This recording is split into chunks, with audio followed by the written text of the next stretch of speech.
Welcome to Daily Newscast, Episode 10, August 6th, 2025. You're listening to your daily dose of current events, specifically designed to keep you informed and also help you sharpen your English skills along the way. Exactly. We really want to make sure this deep dive into today's news is, perfect for intermediate and advanced English learners like you. Right. So our conversation, it flows naturally, pretty fluidly, but we do speak just a little slower than maybe a typical native English chat. This is really just to help with your comprehension. Yeah, and we try to use vocabulary that's current but also accessible. The idea is you can enjoy listening while you're doing other things, maybe cooking, walking, exercising, or even working. And look, if you ever find it's a little too fast, remember you can always try listening at 0.75x speed. We really want this to be a comfortable and hopefully a rewarding experience for you. Okay, so today, wow, we have some truly fascinating stories to unpack. Quite a mix. We really do. First up, in sports, a really historic moment unfolding in Major League Baseball. A woman is set to umpire a regular season game for the very first time. We'll definitely look at her journey and, the bigger picture for women in top-tier sports. Yeah, that's huge. Then, shifting over to technology, there's a new player stepping onto the AI field. It's challenging giants like Microsoft and Google with a secure and customizable workspace for businesses. We'll explore what this North platform is all about. After that, in finance, we'll dive into how a really well-known language learning app is just soaring past expectations. And it seems to be all thanks to its smart integration of AI tools. Pretty interesting angle there. Definitely. And get ready for some exciting news from the world of entertainment.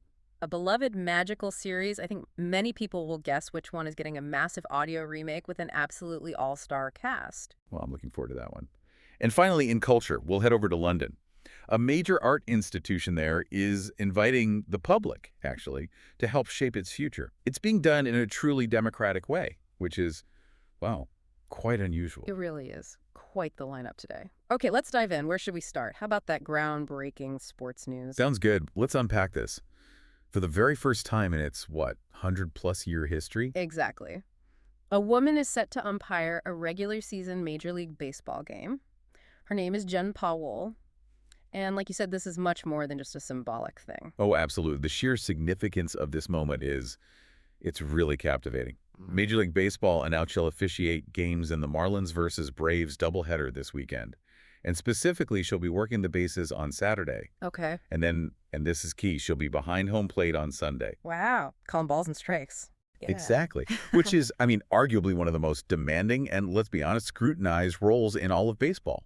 So this isn't just about, having a woman present. It's about a highly skilled professional stepping into a critical, high-pressure role that has, traditionally been exclusively male. Right. It really feels like breaking a major barrier in a sport that's so steeped in history and tradition. Totally.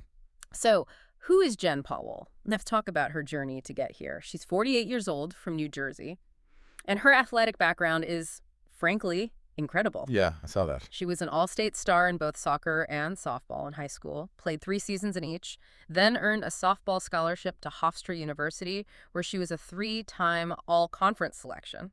That's serious. Yeah. And after college, she played competitive softball for a decade at the Amateur Softball Association major fast pitch level, which, is a very high level of amateur play. Right. And as if that wasn't enough, she was even on the USA Baseball Women's National Team back in 2001.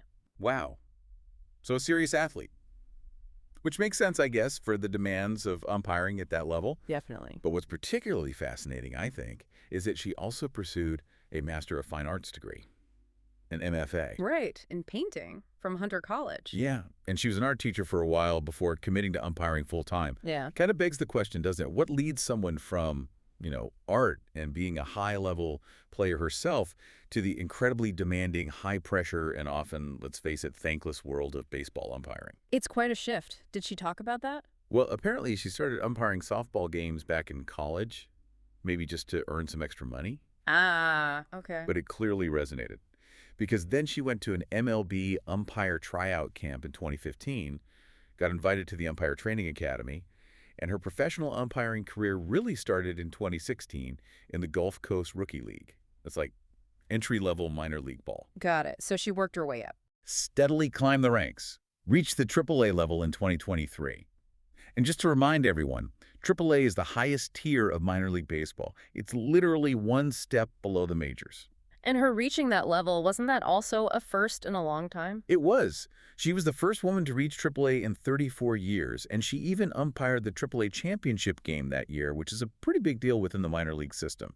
Shows she was highly regarded even then. So she's definitely paid her dues. And she's not entirely new to the big league environment either, right? She's done spring training. Correct. She umpired spring training games in both 2024 and 2025. And that itself was noteworthy. She was the first woman to umpire a big league spring training game since Ria Cortesio in 2007. Right, and Cortesio was the first since Pam Plastema, way back in 1989. You can really see just how long these gaps have been. How few women have even had the chance to get near this level. When she was first hired into the minors in 2016, there hadn't been any female umpire in pro baseball, minor league or otherwise, since 2007. It really highlights those persistent barriers, doesn't it? But if we connect Jen Pawol's debut to the sort of bigger picture, it feels like it's part of a broader trend, wouldn't you say, towards female inclusion in top-tier men's sports leagues. Oh, absolutely. It's not just baseball. No, not at all. It Yep. feels like a societal shift, maybe slow sometimes, but where merit and capability are starting to override those traditional gender roles. Definitely. I mean, look at the National Basketball Association. The NBA broke this barrier way back in 1997 with Dee Cantner and Violet Palmer. That long ago, wow. And now, according to their union, the NBA has 9 active female referees. That's pretty significant progress. That really is. Then you have the National Football League. Sarah Thomas became their first female referee in 2015, another huge moment. I remember that. And in men's soccer, Tori Penso became Major League Soccer's first full-time female ref in 2020. And internationally, Stephanie Frappart from France refereed a men's World Cup game in 2022. Right, the World Cup. Even England's Premier League got its first female referee, Rebecca Welch, late last year in 2023. So it's definitely a widespread movement. That broad pattern makes you wonder, though.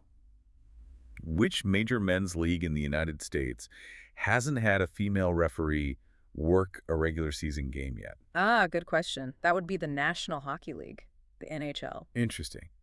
It's fascinating how different sports, even with similar pressures maybe, have progressed at different speeds. Might be down to their specific cultures or history.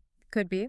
But what really stands out about Jen Pawol is her own perspective on all this. She said something back in 2016 that I thought was really powerful. Oh, yeah. Yeah, she said, and this is a quote, "I can control my hustle, my calls, and my professionalism, but gender and race are things no one can control." That's insightful. She also added, "I'm just hoping it might inspire more girls and women to get involved. It's so much fun." And she spoke really positively about the men she'd met in baseball being wonderful and friendly. But her focus is clearly on what she can control, her performance, her dedication. That's a great mindset for that role. And she finds the challenge. She talked about needing to be 1,000 every night, meaning perfectly accurate. She finds that absolutely riveting. Wow, 1,000 every night. Yeah, she compared it to hitting, saying a .300 batting average is incredible for a hitter, but as an umpire, you have to hit 1.0000 every single night. That really highlights the immense pressure, doesn't it? Yeah. Something most of us probably don't fully grasp. Her focus on control, plus wanting to inspire, it makes her a true pioneer, beyond just being the first. Absolutely. It underlines the idea that this isn't just about, ticking a box. It's about recognizing exceptional talent, regardless of gender. Like the Dodgers manager, Dave Roberts, said simply, "It's good for the game." Yeah. Ultimately, her breakthrough feels like a pivotal shift. How traditional institutions like MLB are confronting these long-held biases. Her whole approach, focusing on merit, it challenges those structures. Hopefully it paves the way for a future where first female headlines just become obsolete, where it's just about skill and judgment. A blueprint for change, really. Okay, so from those groundbreaking shifts in traditional sports, let's pivot. Let's talk about how technology is similarly reshaping long-established business practices. Good transition. Because our next story takes us right into the world of artificial intelligence. There's a pretty significant development from the AI company Cohere. Right. They've commercially launched their new AI platform. It's called North. Exactly. And what's really captivating about North is how it's designed. It's positioned as a secure, customizable AI workspace specifically for businesses. Okay, so not just a general chatbot like we might use day to day. Not at all. This is a sophisticated platform, and it's positioned to directly compete with the big players. Think Microsoft's Copilot, Google's Vertex AI. Cohere is actually claiming it outperforms them in various key business functions. Like what? Things like finance, human resources, customer support, IT, the core operations. It really aims to be a comprehensive sort of end-to-end solution for complex enterprise-level AI needs.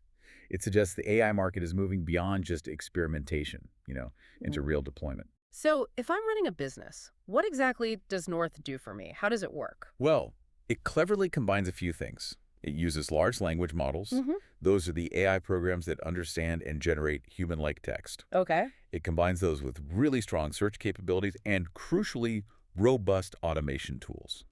So it can understand what you're asking, find the relevant information within your company's, potentially vast data stores. Right, internal data. Exactly. Yeah. And then it can act on that information by automating tasks. It's designed to be like a true digital assistant, but deeply integrated into the business. And you mentioned search. Is that a key part? Yeah, the built-in search system, which they call Compass, seems particularly impressive. It's a key differentiator, they say. And it's not just limited to text. It can handle all sorts of data types, images, presentations, complex spreadsheets, various documents. Okay, versatile. Very. And it supports multiple languages, too. Cohere's own internal tests, they claim, showed that using Compass reduced the time it took to complete certain tasks by over 80% compared to doing it manually. 80%. That's huge. It really is. And it brings us to that fundamental question for businesses. How much time, and therefore money, are companies currently wasting on what Cohere's co-founder Nick Frost calls boring work? Work that could potentially be efficiently automated. The efficiency gains North promises could be transformative for daily operations.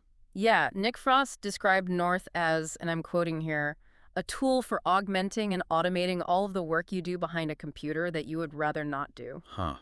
I think we can all relate to that. Right. Think about summarizing long meetings, drafting complex financial reports, maybe punching up marketing copy, or handling routine customer support questions.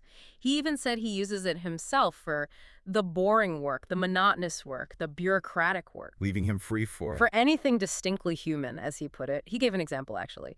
Needing to quickly research a company's history before meeting their CEO. North gave him a bullet point summary in minutes, something that would have taken him much longer manually. That makes sense. But what about security? That's always the big question with AI and business data. Huge question. And Cohere seems to be making that a major selling point for North, perhaps the most compelling feature for big companies. How so? They're focusing heavily on security and privacy. North can be deployed privately right within a company's own infrastructure. So not just in the cloud. Right. It can be on premises, on their own physical servers, or in hybrid clouds, or even in what they call air-gapped environments. Okay, what does air-gapped mean exactly? It's essentially like a digital fortress. The system is completely isolated from external networks. No internet connection at all. Designed for extreme security.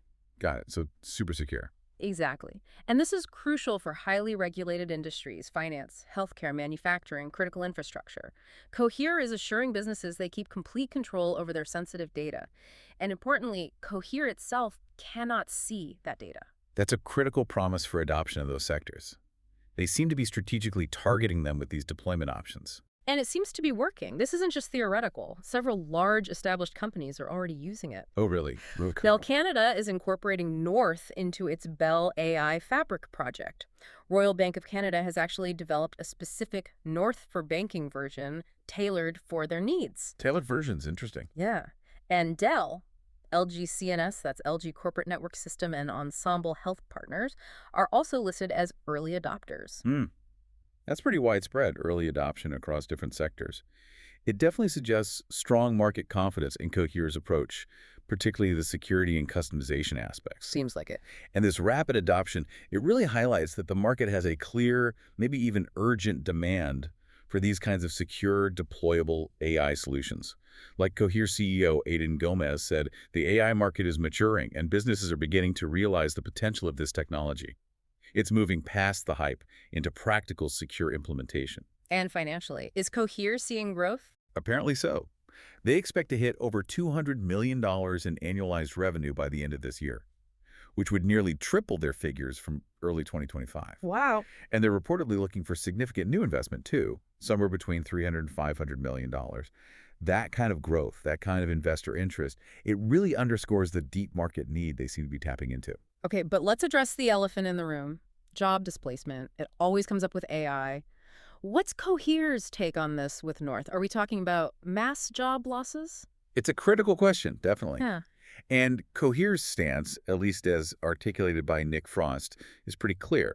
He says North is designed to take the sting out of that laborious, repetitive work. The boring work. Exactly. To free up humans for more creative, strategic, and, frankly, more interesting tasks. He believes North can only augment and automate, quote, a relatively small percentage of an employee's overall work. He stresses, and this is another direct quote, there are not many jobs that this automates entirely. So the emphasis seems to be on augmentation, helping people do their jobs better or faster rather than outright replacement. So making work less tedious, potentially. That seems to be the angle. Yeah. And this automation of boring work, it's not just about efficiency gains, is it? It kind of forces businesses to rethink the human role in the workplace. It might not be job displacement in the old sense, but maybe a redistribution of human effort towards tasks that need creativity, strategic thinking, uniquely human collaboration. It could profoundly reshape the skills needed in the future workforce. A shift towards higher value human input, perhaps. Precisely. Interesting. Okay. Just as we see technology reshaping work, we're also seeing similar transformative forces in culture and how the public engages with institutions. Let's shift now to London. There's a fascinating cultural development happening at the National Gallery. Yeah, this one caught my eye. The National Gallery, obviously a globally renowned art institution, is launching a genuinely groundbreaking project. It's called National Gallery Citizens, or NG Citizens. And what makes it groundbreaking? Well, it's the United Kingdom's first National Citizens Assembly for a major art institution like this. The whole aim is to involve the public directly, democratically, in shaping the gallery's mission, its priorities, its future direction. A citizens' assembly, how does that work usually? It typically involves bringing together a randomly selected but demographically representative group of citizens to deliberate on a specific issue, learn about it, and then make recommendations. Okay. And what's really captivating here is the language the gallery is using. They explicitly say this is not a consultation, it's a collaboration. Collaboration, not consultation. That's a big difference. Huge difference. It signals a real philosophical shift, moving away from just asking for opinions to actively co-creating the future vision. It really challenges those traditional top-down ways cultural institutions have often operated. And what's the goal behind this shift? Why now? It seems multifaceted. It's partly about promoting inclusion, being more responsive, fostering what they call cultural democracy, which is relevant given some long-standing challenges, right? Like declining public funding for the arts. Right. And also, often, low engagement from certain groups, particularly working-class communities or underrepresented demographics. It's also about acknowledging the museum's own complex history, including its colonial past, and the need for more inclusive storytelling that better reflects today's diverse population. So trying to make the institution feel genuinely owned by the public it serves. Exactly. That seems to be the core idea. And this initiative, it doesn't come out of nowhere. It actually builds on some previous regional efforts. Oh, yeah. Like what? Like the Birmingham Museum Citizens Jury, which happened in late 2024. Yeah. That jury had 26 local residents who met for over 30 hours, really digging into the issues, facilitated by experts. And what came out of that? They produced 20 concrete recommendations for Birmingham's museums. And some of their key findings were pretty bold. Things like, museums need to take risks. And the crucial point, that museums must involve and represent the communities they are responsible to. Taking risks. That's interesting for a museum. Isn't it? They even suggested practical things like using social media influencers and TikTok to promote the museums better. Shows very modern, maybe even audacious approach coming directly from the public. Okay, so how will this National Gallery version, NG Citizens, work specifically? What's the mechanism? It's quite specific. They're sending invitations to 15,000 households across the entire UK. 15,000? Yeah.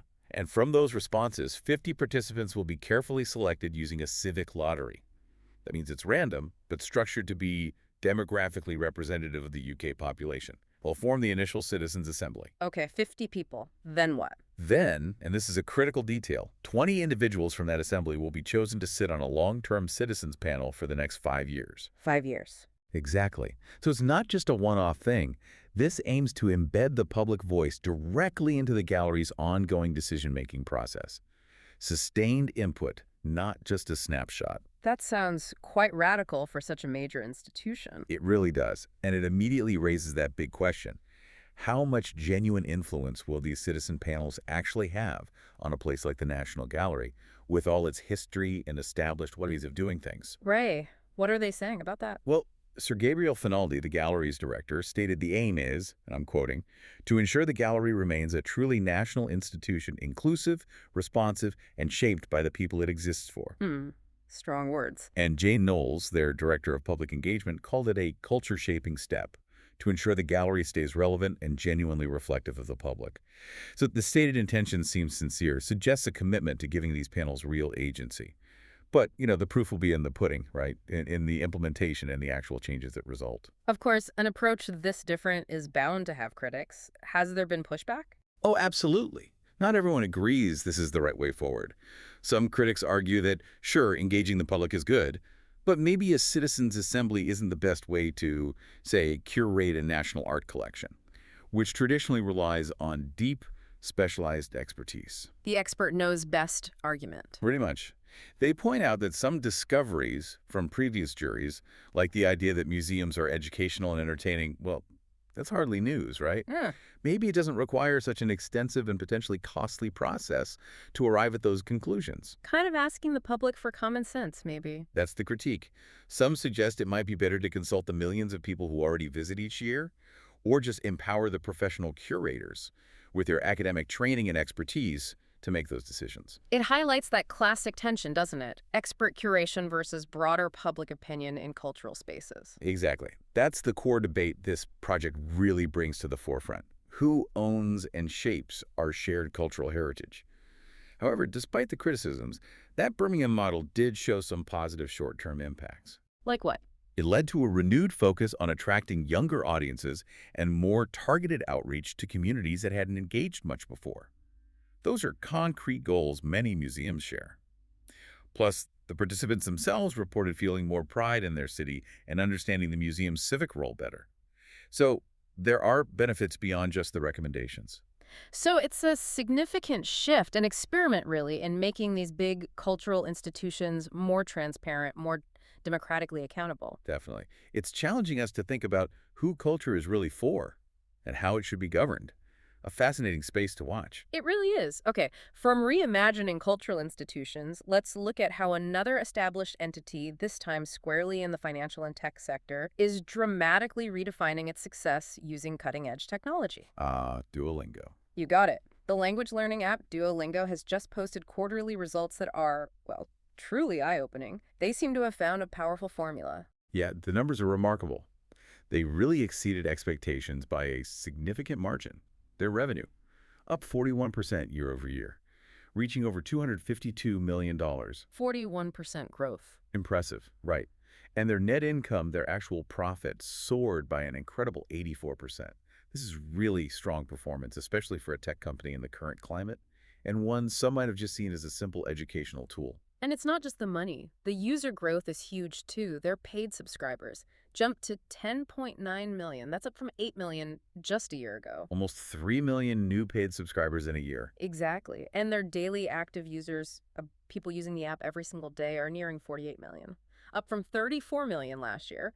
Monthly active users hit a record 130.2 million. These are just incredible engagement numbers for any app. They really are.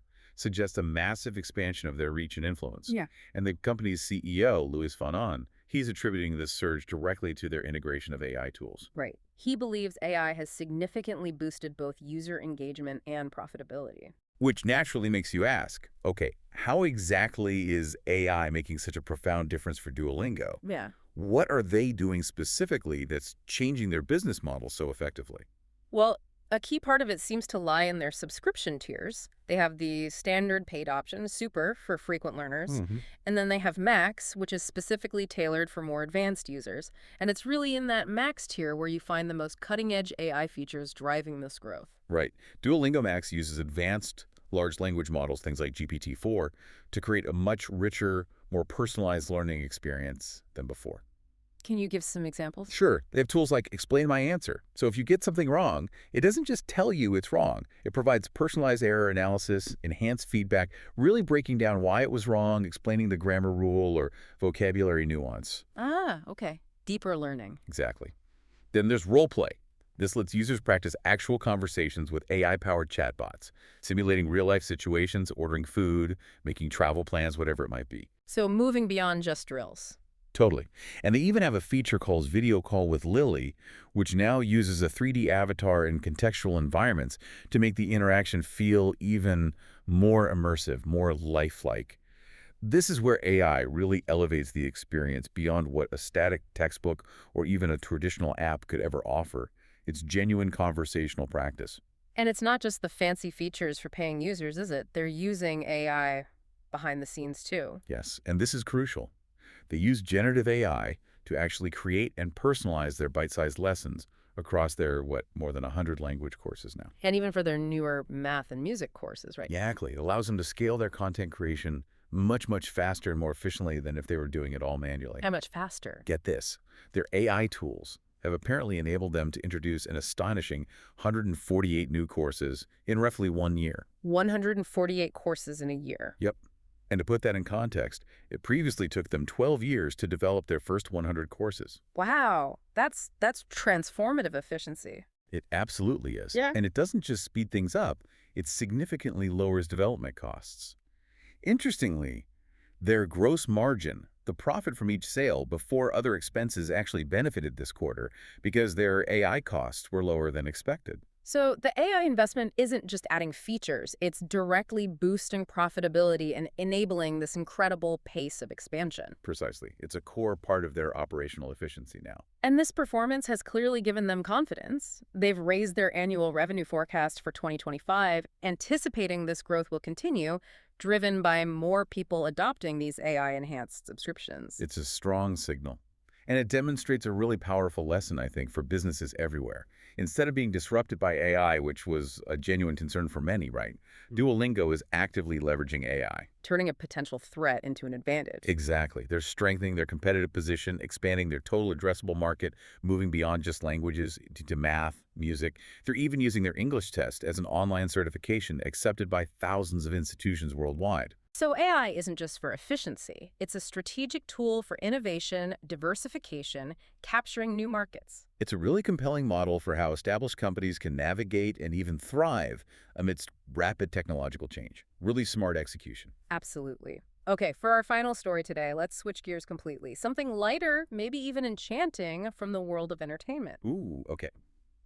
I'm ready for enchanting. This perfectly encapsulates how beloved classics are being reimagined with modern tech and, well, huge creative ambition. Audible and Pottermore Publishing have announced a massive new project, Harry Potter, the full cast audio editions. Oh, wow. Okay, Harry Potter. This sounds big. More than just a new narrator. Oh, much more. It's a complete audio remake of all 7 of J.K. Rowling's books, reimagined with, honestly, an unprecedented scale for audiobooks. What does that mean in practice? We're talking over 200 voice actors bringing all the characters to life. 200? Yeah. Plus original music composed specifically for this production, and immersive sound design using Dolby Atmos technology. Dolby Atmos, so like 3D sound. Exactly. Creates that rich, three-dimensional audio experience. They've apparently already logged over 2,000 hours of recording time. 2,000 hours? Yeah. That is an astonishing amount of work for an audiobook. Really underscores the scope. It really does. But here's where it gets really interesting, especially for fans. The cast. Go on. It is absolutely packed with A-list stars from film, TV, theater. Get ready for this. Hugh Laurie, from House. Of course. He's voicing Albus Dumbledore. Hugh Laurie is Dumbledore. Okay. Matthew McFadden from Succession is Lord Voldemort. Wow, intense. Riz Ahmed is Professor Snape. Michelle Gomez is Professor McGonagall. And the main narrator tying it all together is Cush Jumbo OBE.